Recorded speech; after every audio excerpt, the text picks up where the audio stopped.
Matthieu, chapitre 21, versets 1 à 22. Lorsqu'ils approchèrent de Jérusalem et qu'ils furent arrivés à Bethphagée, vers le mont des Oliviers, Jésus envoya 2 disciples en leur disant : « Allez au village qui est devant vous. Vous y trouverez tout de suite une ânesse attachée et un ânon avec elle. Détachez-les et amenez-les-moi. Si quelqu'un vous dit quelque chose, vous répondrez : le Seigneur en a besoin.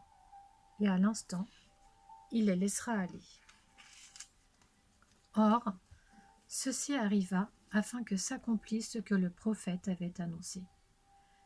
Dites à la fille de Sion : voici ton roi qui vient à toi, plein de douceur, et monté sur un âne, sur un ânon, le petit d'une ânesse. Les disciples allèrent faire ce que Jésus leur avait ordonné. Ils amenèrent l'ânesse et l'ânon, mirent leurs vêtements sur eux, et Jésus s'assit dessus. Une grande foule de gens étendirent leurs vêtements sur le chemin. D'autres coupèrent des branches aux arbres et en jonchèrent la route. Ceux qui précédaient et ceux qui suivaient Jésus criaient : « Hosanna, ô fils de David ! Béni soit celui qui vient au nom du Seigneur.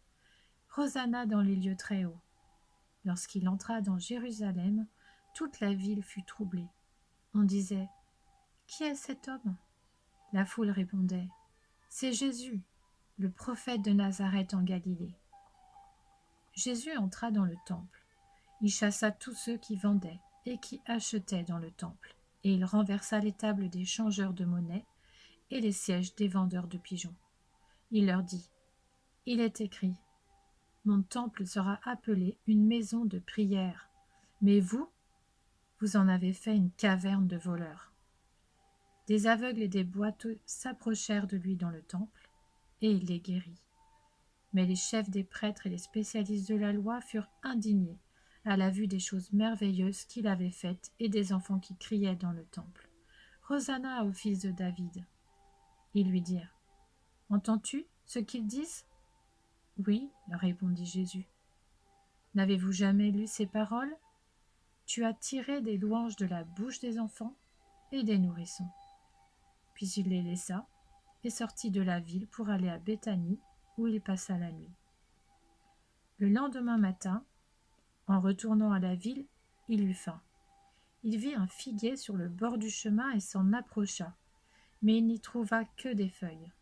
Il lui dit : « Que jamais plus tu ne portes de fruits. » Le figuier sécha immédiatement.